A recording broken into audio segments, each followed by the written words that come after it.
All right. Hi there. It's Friday afternoon and it's time for another Artful Leader conversation. I'm Rochelle. I'm with Artful Leadership Coaching and Consulting. And you all know that this podcast is really about kind of exploring personal transformation, leadership, and how the arts really inform who we become, how we lead, how we interact with others, how we teach. Because I come from an education and youth mental health background, that's something I feel really passionate about, and the arts play such a key role in that. And today I'm really excited to have Marisa Cooper with us here, who is currently the executive director of Collaborations, Teachers, and Artists. And we met in the San Diego Creative Youth Development Network community and just were like, hey, we need to connect. And so, Marisa, thank you so much for saying yes. I'm really excited about our conversation today. And so why don't you just hop in and tell us a little bit about who you are, what work you're excited about, and what's really alive for you right now. Yeah. Hi. Thank you so much for having me. So I'm Marisa Cooper, and I'm currently the executive director of CoTA, Collaborations, Teachers, and Artists. Prior to joining CoTA and coming here to San Diego, I have been working in the education and nonprofit ecosphere for almost 17 years now, which when I say it out loud makes me feel real old, but I'll keep working on that. And I started, interestingly enough, on the science side. So by training and licensure, I'm a middle school and high school science teacher. My last teaching position was for a Montessori school, where I also took the opportunity to become a licensed Montessori teacher. So I have a pretty liberal and progressive pedagogy of education. I came to the arts integration space because of those Montessori kids being really divergent and creative thinkers. And here I was like trying to teach them about Kepler's laws of motion, and they just had no room for like my concrete baloney. So I had to learn really quick how to leverage the arts to open up what we were doing in the science classroom, kind of landing in the STEAM space. And what I saw was that, there's all these problems in education around accessibility and inclusivity. And for me, coming from the STEM side of things, leveraging the arts integration was a way to really authentically engage more students who are traditionally underrepresented in the STEM space, to be really inspired by those ideas, like really not just engaged with them, but like agency and ownership around concrete scientific phenomena that they usually would not have cared about. I think when we put that in the context of climate change, but also this idea of like climate injustice, that the more students we can get engaged in those spaces and in those solutions, like that's how we save the world. And for me, art has been the pathway to get there. Yeah. Yeah. Wow. That is a really, really exciting. So now you're here and you're the director of CoTA, and the work that you were sharing with me that you all are doing, I find so inspiring. And I was wondering if you could talk a little bit about, this arts integration that you're doing with this collaborations, teaching artists, like what is that? What does that look like? Yeah. So I might actually back up a little bit and start saying that for me, professional development is kind of the most important work that I think I get to do in the world. I, as an educator, sat through more garbage professional development than should be required of any human in any career. And the moment I had the opportunity, like the soapbox and the resources to, I like to say, put the professional back in professional development, create these spaces that are not just about respect, but about agency and honoring like the innate wisdom and creativity of these humans operating in the classroom every day, but then to get to use the resources of these organizations like CoTA to put that into practice, to create space where educators come to the table, they learn from each other because we recognize that like they're brilliant, they know what they're doing, and we can foster and support them in doing that in new and evolving ways. So what CoTA does is very specifically arts integration professional development for TK through 12 teachers. Our flagship program, I think, is one of the most innovative and exciting programs I've seen for a whole change model for schools to move towards creative teaching and learning. It starts as what looks like an artist in residency model, where we work with a school and a minimum of 85%, 75 to 85% of their teachers will sign on board with the program. So once everybody's bought in, we pair every teacher on campus with a teaching artist for a series of residencies over a period of 3 years. What's brilliant about it is that it's professional development, but it's professional development that takes place in the classroom with students present during classroom time, meaning it's real time. So how many times have we gone to some sort of training and they've laid this great idea in our lap, and then we've taken it back to the classroom and been like, but what do I do now, right? Like my kids, my resources, the reality of my day puts all these roadblocks to growing these ideas into practice in the classroom. Because CoTA is happening in real time, arts integration becomes this ingrained part of how the teachers approach what happens in the classroom, how the students are conditioned to learn, and how teaching happens year over year over year.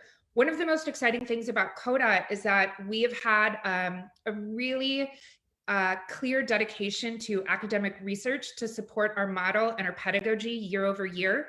We just wrapped up a mini study where we went back and looked at CoTA program alumni who have worked with us over the years to see, like, are you still using arts integration? What does that look like today? And nearly like 100% of teachers we've worked with in the past are not just still using arts integration, but they're using arts integration as a foundational approach to engagement for all students. And I mean, that's what this is about. I think in a perfect world, there would be an art teacher at every school. There would be arts in every classroom.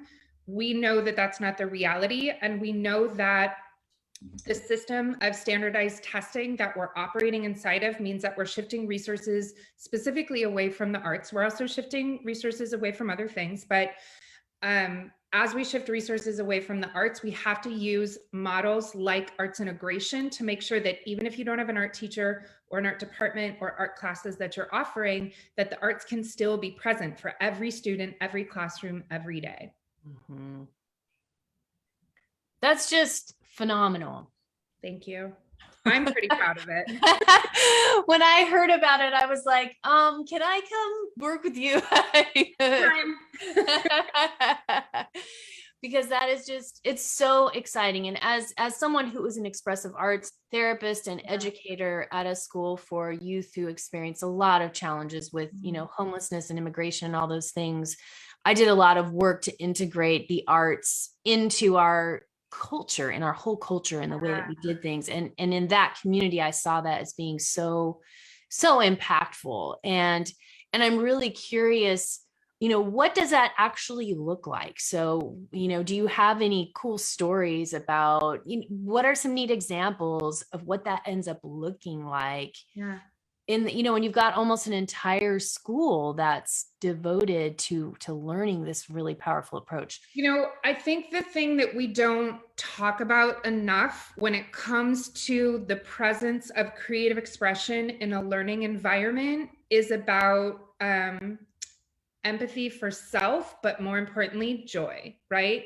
And in particular, the students that you're talking about, whether they're, you know, students in the juvenile system, students in the social services system for some other reason, the students who often need the most opportunities for creative self-expression are the ones who have the least amount of access to it, because they probably are also 4 grade levels behind in reading. So we're going to focus on reading intervention. And like, yes, reading intervention matters, but if that kid has their fire extinguished inside, it doesn't matter how many hours you sit with them to get their reading levels up. I think especially when we're talking about learning loss at this moment in time, like, yes, those things matter, but also if that kid doesn't want to be there and doesn't know how to express joy in their life, which is what the arts do for us, yes, none of that matters. And so there's something about when you can shift a whole school culture to embrace creativity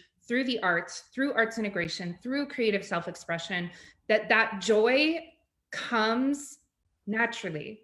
It exists because there's all these ways that you see that the students are conducting themselves to express feelings and empathy and self-work, right? Like, what do I care about? What's important to me? Like, when we look back at the role of art in history over time, like, this is about telling the story of how people are, and this lets kids tell the story of who they are at this moment in time in that learning community.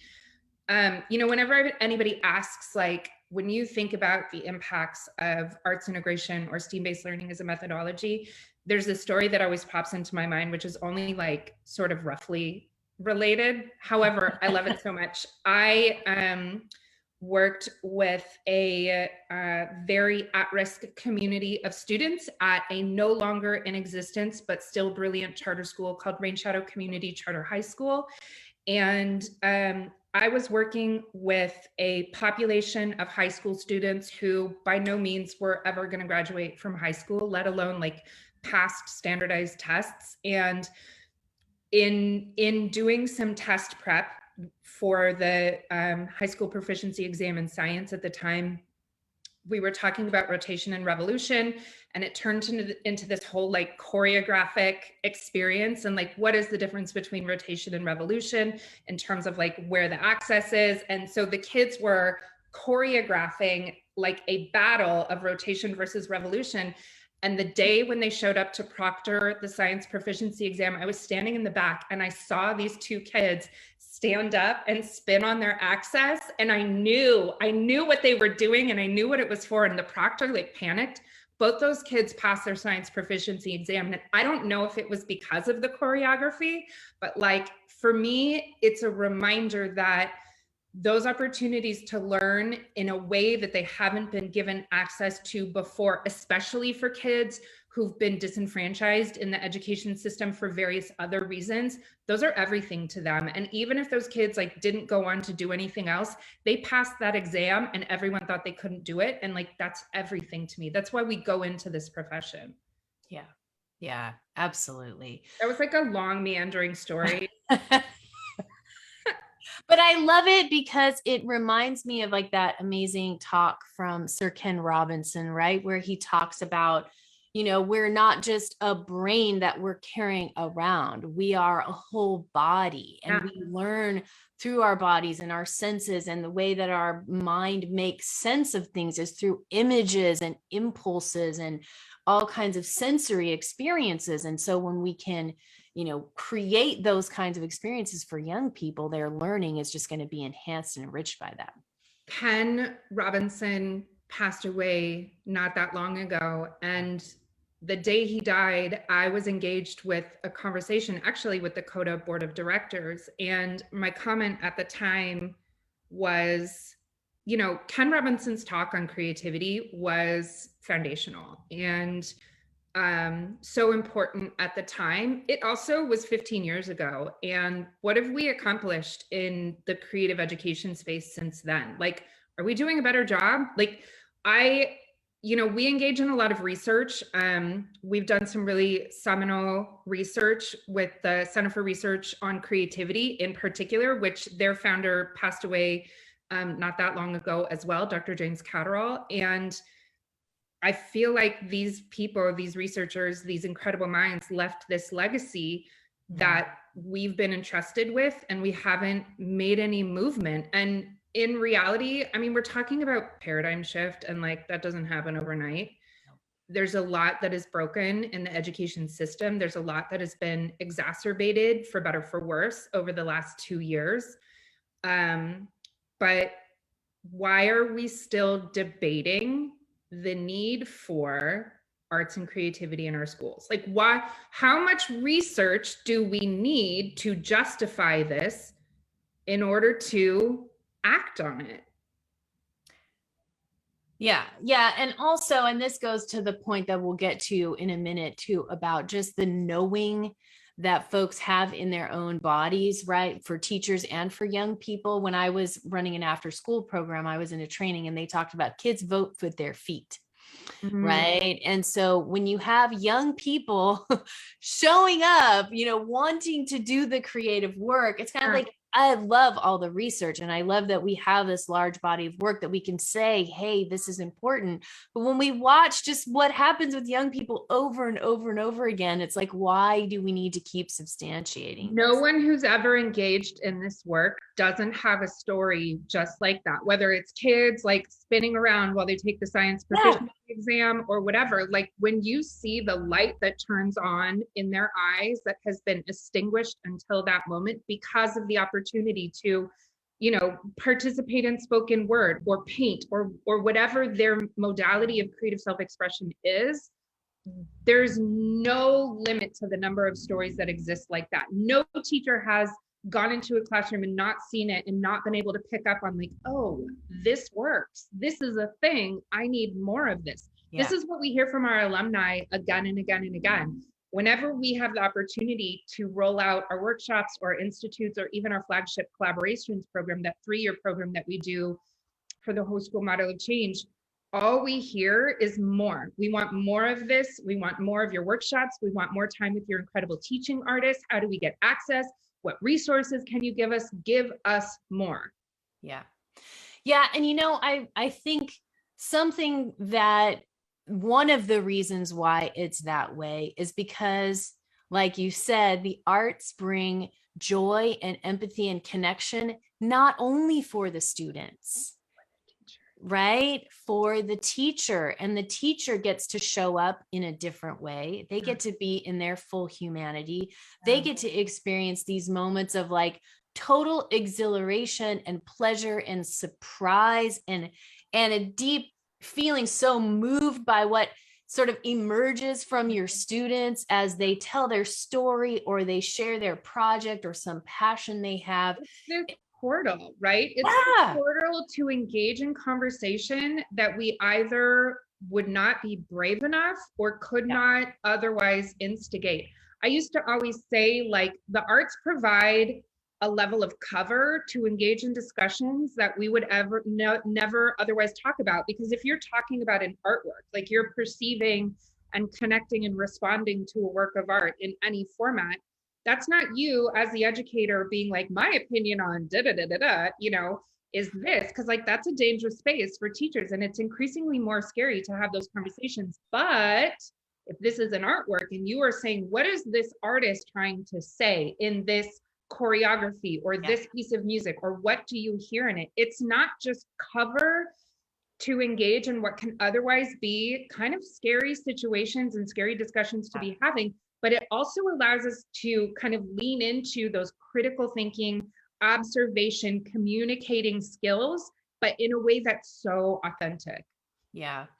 Yeah. And it's interesting because I was really sitting with like, as I was preparing for this conversation, kind of sitting with your bio and this whole concept of arts integration. And I was like, that's what I'm trying to do with this artful leadership platform, is like, it's taking arts integration into the leadership space. It's like meta arts integration. Yeah. I've been categorizing it. Yeah, absolutely. Right. And so what does it mean for us to integrate the body, the senses, the imagination, the curiosity, the creative expression, all those things into all the spaces where we connect, where we lead others, where we build community, where we, in all the ways that we do culture in our organizations. When I worked at the Monarch School, I was part of a leadership team, and I tasked myself, because I got to do that kind of thing, with leading these like arts-based check-ins with our team once a week. And it was so fun to show up to a meeting and be like, okay, today we're going to do a little dancing. Right. Or today we're going to your chairs, and then everyone rolls their eyes, and then they love that they did it when they're done. Yeah. 15 minutes later, they're cracking up. They're wiping tears from their eyes because they're having so much fun. Their bodies feel different. Yeah. A lot of this, I think, comes down to this idea of modeling. And what is so ridiculous to me is that we teach teachers that they need to be experts in all these things in order to have the authority to teach about it. But that is a model of education that honestly is bunk. Like, your job is not to be the expert. Your job is to open the door. And when we can engage teachers in doing things outside of their comfort zone. We model for them so that they can model for the students. This is what it means to do something you don't know. This is what it means to push yourself. This is learning. Learning is doing something you don't know. Right. Right. Yeah, absolutely.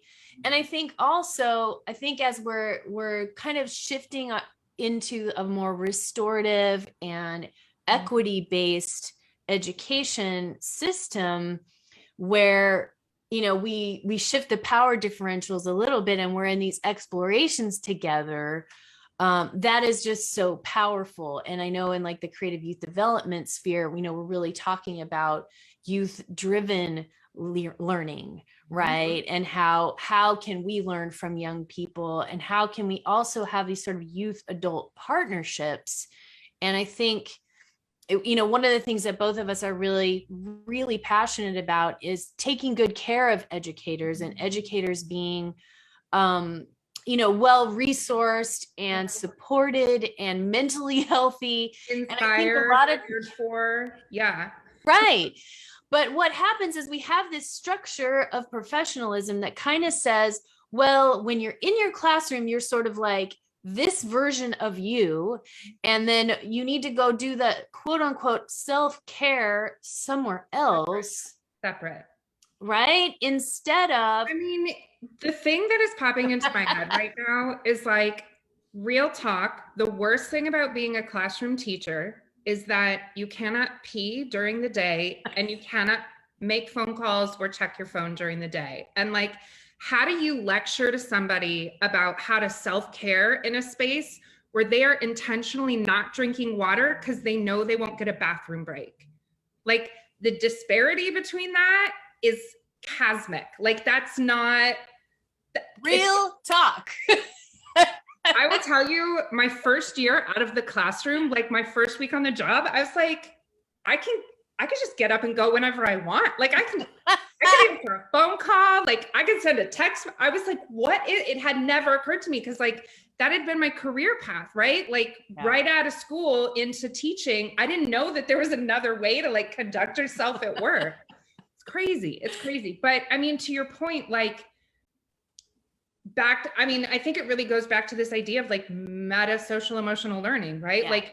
It's not about the empathy that you express for others, but the empathy you express for yourself. And like, how do you show up to support somebody else being empathetic if you don't know what that even means for you?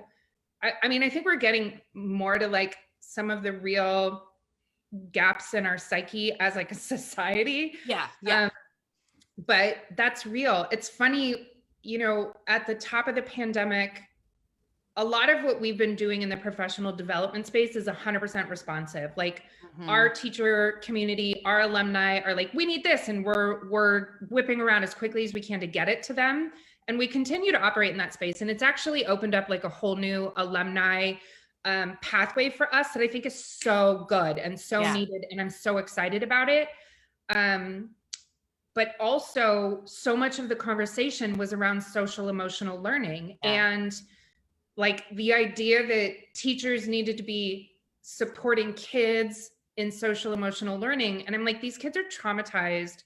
We're traumatized. Like, nobody needs to be taught about how to be nicer to other people if they can't be nicer to themselves. Like, this is like foundational Maslow's hierarchy kind of stuff. Like, if you're broken and damaged inside, no matter how many brilliant workshops on how to foster social emotional learning in the classroom, like you're not going to be able to do it. And teachers cannot be expected to operate as these like empty shells who've been depleted excessively over the last couple years and never been refilled.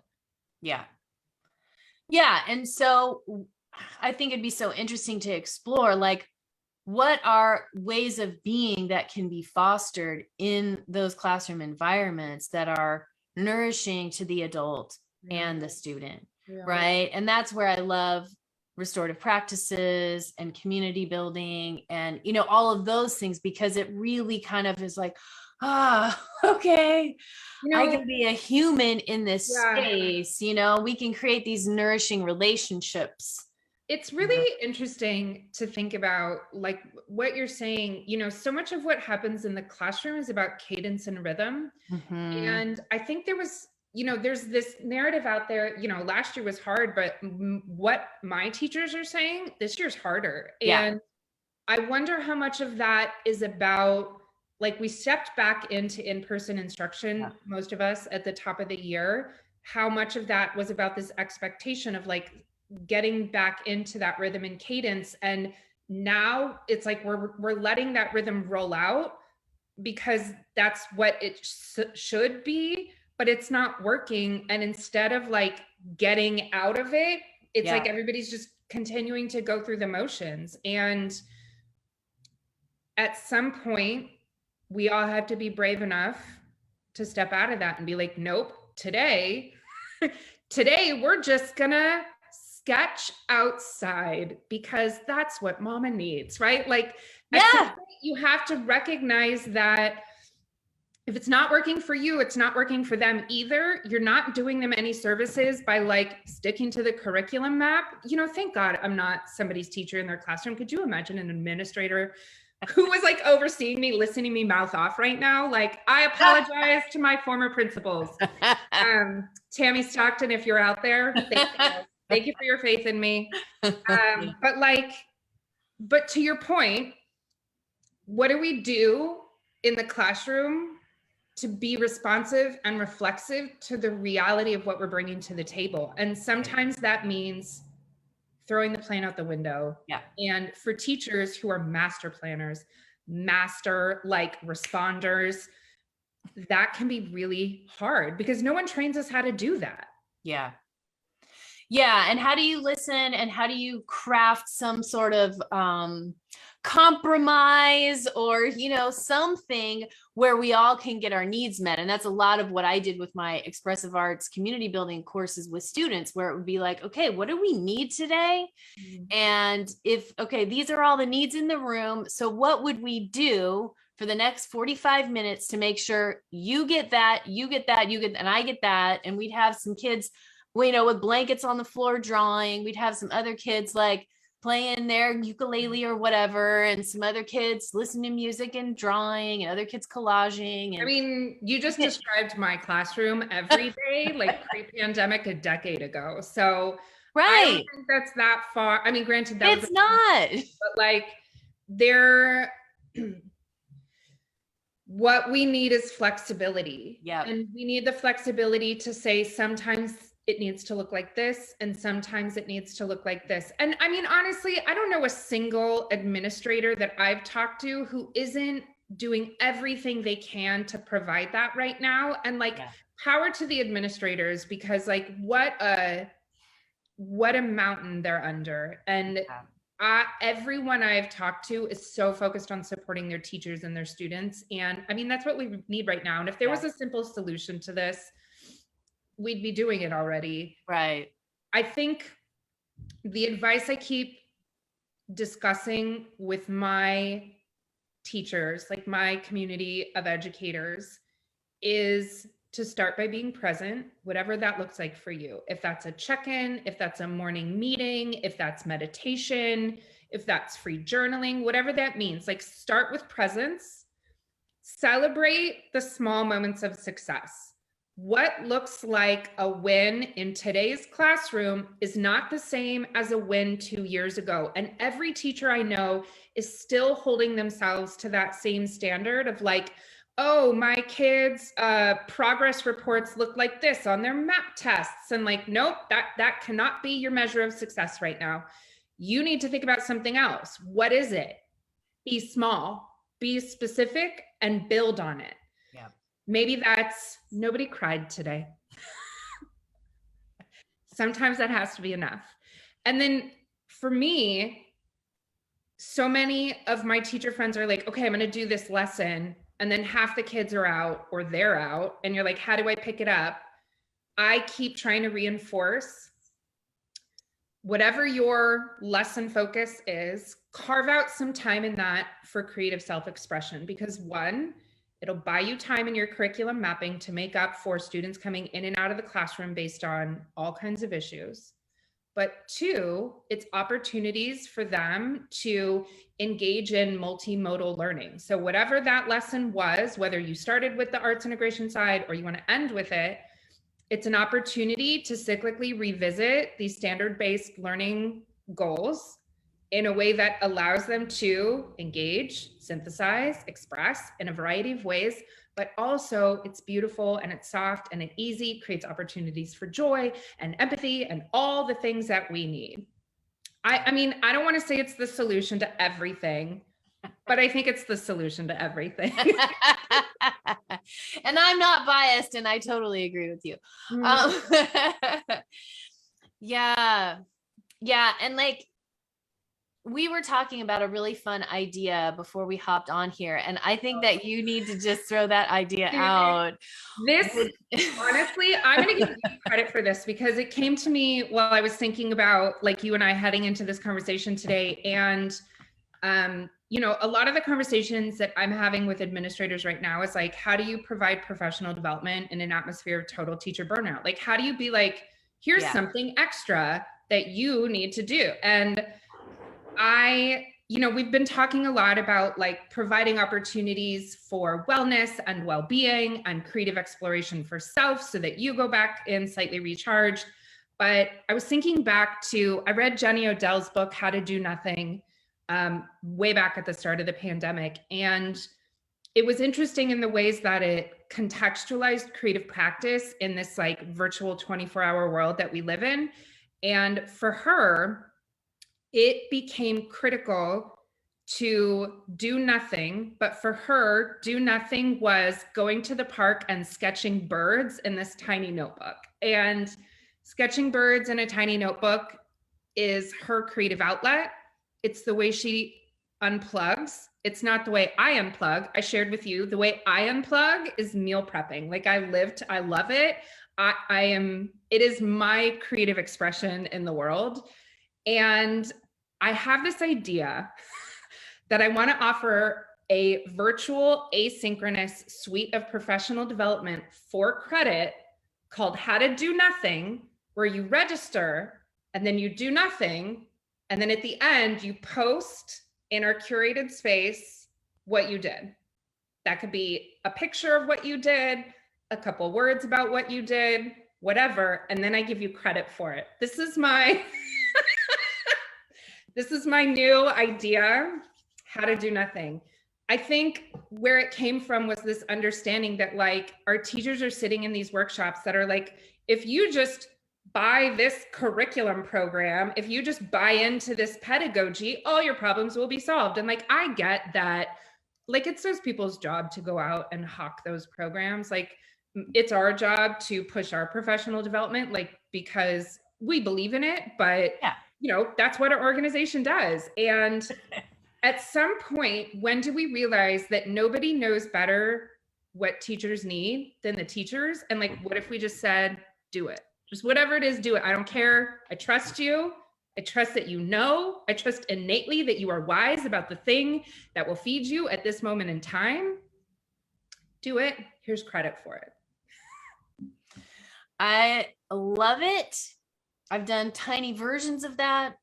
And I think that it is so important because you don't need more information, right? You need the time and space to be able to do the things that nourish you. And whatever that is, you know what that is. Yeah. I always think about like the highest depth of knowledge is synthesis, right? So it's like however you learned and acquired it and then use it and apply it, whatever. The highest form of that is synthesis. And that only takes place up here.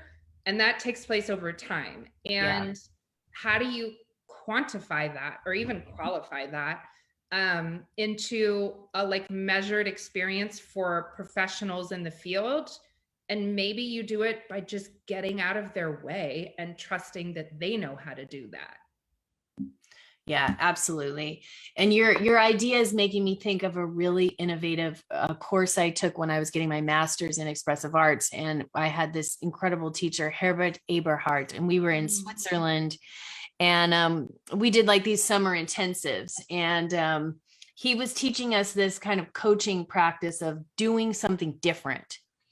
And he gave us this assignment of like, I'm going to give you this huge chunk of time, and I want you to just go do something you've never done before. Just go do something different. Yeah. And it was like, it could be like one woman walked all the way down the hill backwards. Yeah. And like another woman laid in the grass and Yeah. like, you know, let the grass just kind of like wave over her. And somebody else sang, and somebody else wrote in their journal, and somebody else took a nap. Like, and it was so cool to come back and talk about what had happened in that process of doing something different or doing nothing. Mhm. And then seeing, wow, how much of a resource that was to the challenge that we were so struggling with before we did that activity. And so that kind of, I would love to talk more about this do nothing, because it's a powerful practice. I feel like we're going to make it happen. In hearing your description of that experience, I have for a long time been really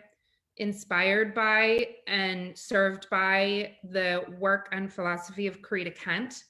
And her, the courses that she ran, very much aligned with that same kind of philosophy, that idea of like time and repetition in small ways that add up to something creatively astounding over time. Her book, Teaching to Free the Creative Spirit, continues to be a resource to me and an inspiration to me. And if you are not familiar with the work of Sister Corita Kent, I would highly encourage everyone to look into her. The Corita Art Center in Los Angeles is doing incredible work with her legacy. I mean, a plug for somebody who doesn't even know me, but like, I love what you guys are doing. Love that. Yeah. Love that. And I love it when folks share resources. I'll put a link to the book down below the video.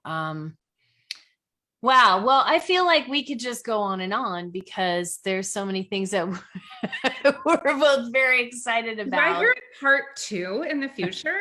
Yes. We'll come back and report out on how the do nothing training went. Right? I mean, comment below if you want to join us for our do nothing training. Yes. We'll add you to the mailing list. Yes. There. Yes. I mean, I really think people would show up for that for sure, because the thing when I'm talking to leaders and educators, is the thing that they complain about the most, or the biggest pain point, is that time and sort of accountability, right? Just like having the time to do the things that they know that they need to do.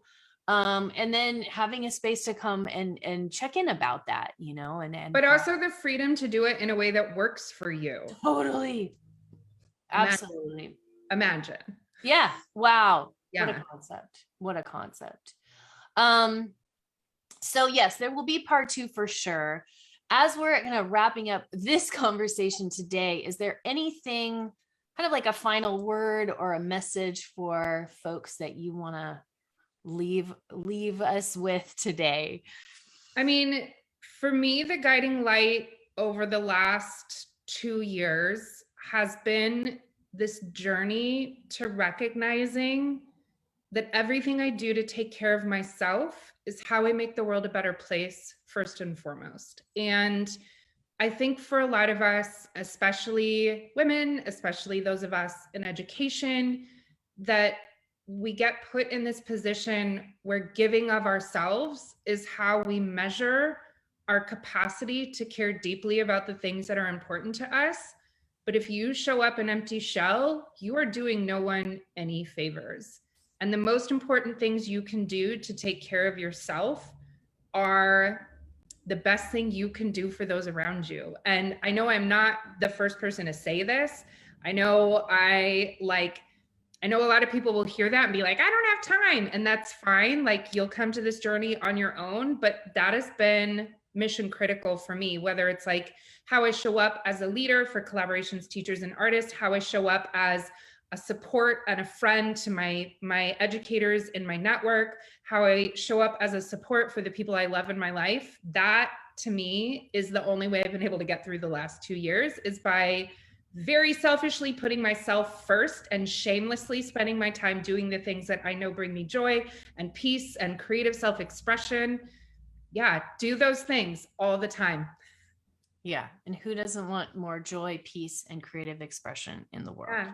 So, oh my gosh, I love it.